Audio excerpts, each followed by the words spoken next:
కాకినాడ రోడ్ల మండలం తోరంగి గ్రామంలో రగిలిన విషాదం. పోలీసు వైద్య నిర్లక్ష్యంపై కుటుంబ సభ్యుల ఆవేదన. ఇంటి ముందు ఎవరో గుర్తు తెలియని వ్యక్తులు క్షుద్ర పూజ సామాగ్రి వేస్తున్నారని అనుమానమే ఓ వృద్ధురాలి ప్రాణాన్ని బలికొంది. ఈ సందర్భంగా వృద్ధురాలి కుటుంబ సభ్యులు మీడియాతో మాట్లాడుతూ వివరాలు వెల్లడించారు.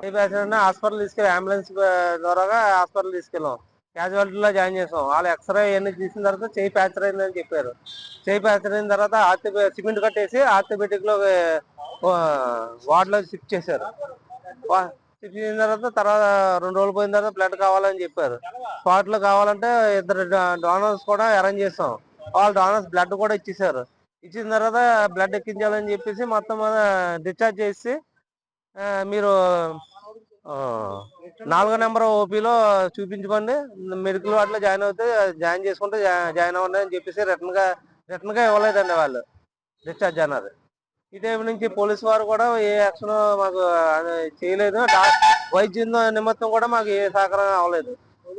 పోలీస్ స్టేషన్ కూడా వెళ్ళామండి. వెళ్తే ఇలా కంప్లైంట్ ఇద్దామని వెళ్తే వాళ్ళు మా హాస్పిటల్ నుంచి ఇలాగ మాకు ఎమ్మెల్సీ రిపోర్ట్ వచ్చిందని హాస్పిటల్ నుంచి మేము అక్కడికి వచ్చి రాసుకుంటామని చెప్పేసి అన్నారు. మాకు ఏ రకమైన స్లిప్ కూడా ఇవ్వలేదు. దానివల్ల నిన్న డెత్ అయిపోయిన తర్వాత ఇంటిమేషన్ చేస్తే అప్పుడు వచ్చారండి. అప్పటి వరకు పోలీసు వాళ్ళు వచ్చి అక్కడ ఎంక్వైరీ కానీ ఏ రకమైన మాకు న్యాయం జరగలేదండి.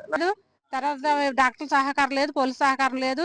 మరి ఇక్కడ అందరూ కొమ్మక్క అయిపోయారండి. మాకు న్యాయం జరగాలి. తిరిగి మనిషి తన పనులు చేసుకుంటూ తన జీవనాన్ని సాగిస్తున్న మనిషి, అలాగే ఆరోగ్యంగా ఉన్న మనిషి అలాగ అయిపోయిందంటే ఎందుకు అయిపోయిందండి? ఆ చెయ్యి ఇరిపోవడం వల్ల ఆవిడ కుదేలైపోయింది. ఫోటోలు కూడా ఉన్నాయి. ఆవిడ సరదాగా పనులు చేసుకుంటే మేము సరదాగా ఫోటోలు చేసుకుంటాం. ఎప్పుడెప్పుడు ఏ పనులు చేసుకుంటుందని ఆ ఫోటోలు కూడా మా దగ్గర ఉన్నాయండి.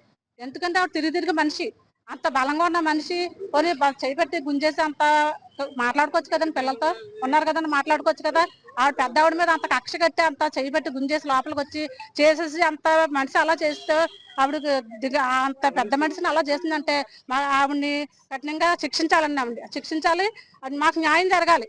లేకపోతే ఆవిడకి అలా అవ్వకపోతే ఆ మనిషి అలాగ అవ్వదు. మాకు ఈ రోజు పెద్ద దిక్కు కోల్పోయింది. ఇంట్లో పెద్ద దిక్కు లేదండి. మాకు అందరికి పెద్ద దిక్కుంది.